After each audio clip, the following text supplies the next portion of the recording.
જે છે hydro power project માટે ગામડાઓની અંદર સર્વે કરવામાં આવી રહ્યો એનો આ છે અને 28 ગામડાની વાત છે.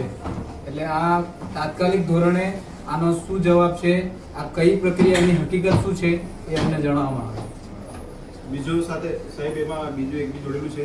નસવાડી તાલુકાના નસવાડી તાલુકાના વાડિયા અને ધારસીમેલ અને ગણ્યાબારી આ ગામમાં પણ હાઇડ્રો પ્રોજેક્ટ માટેની સર્વે કરવાની હાઇડ્રો પ્રોજેક્ટ માટેનું છે. એમાં બધી વિગતો લખેલી છે. સર્વે કરવાની ટીમ કોઈ પણ ગ્રામ સભાની પરમિશન વગર અમારા વિસ્તારમાં સર્વે પૂછ્યા વગર સર્વે. નમસ્કાર સાથી મિત્રો, જે રીતના છોટાઉદેપુર જિલ્લામાં અવનવા પ્રોજેક્ટો આવી રહ્યા છે, જે રીતના છોટાઉદેપુર જિલ્લાના કવાંટ તાલુકાના કડીપાણી ખાતે જીએમડીસી પ્રોજેક્ટ અત્યારે ચાલી રહ્યો છે. એ જીએમડીસી પ્રોજેક્ટના કારણે 28 જેટલા ગામડાઓ વિસ્થાપિત થવાના છે.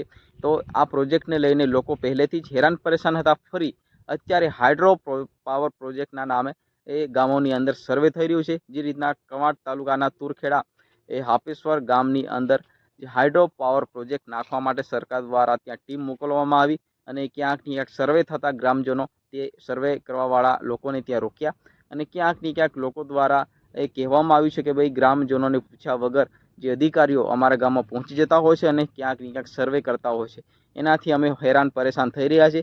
તો સ્થાનિક લોકો અને એ વિસ્તારના ચૂંટાયેલા પ્રતિનિધિઓ દ્વારા ક્યાંક સરકારને આ વિષયનો પર્દાફાશ કરવા માટે અને ક્યાંક લોકોને જે આખી પૂરીથી માહિતી આપે અને આ પ્રોજેક્ટ રોકવા માટે એક છોટાઉદેપુર જિલ્લા કલેક્ટરને આવેદનપત્ર આપીને ક્યાંક વિરોધ અહીંયા નોંધવામાં આવ્યો છે.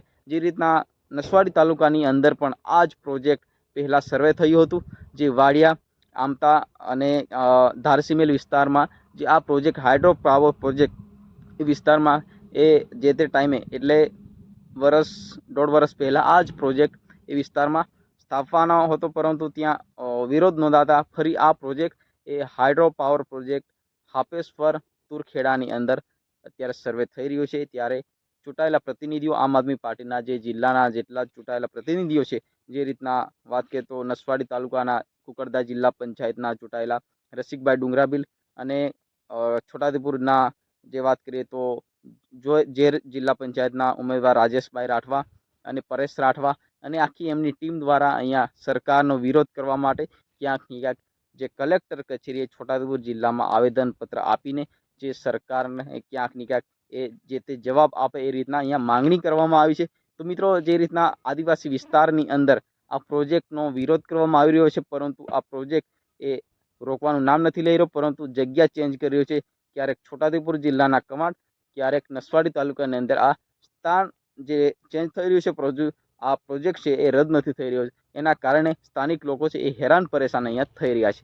જ્યાં મિત્રો, અવનવા વિડીયો જોવા માટે તમે વિડીયોને લાઇક કરો, ચેનલને સબસ્ક્રાઈબ કરો, વધુ શેર કરો, કારણ કે તમારો ભાઈ છે એ નવા વિડીયો અને નવા ટોપિક સાથે આવતો હોય છે. ફરી મળીએ નેક્સ્ટ વિડીયોમાં. જય હિન્દ, વંદે માતરમ.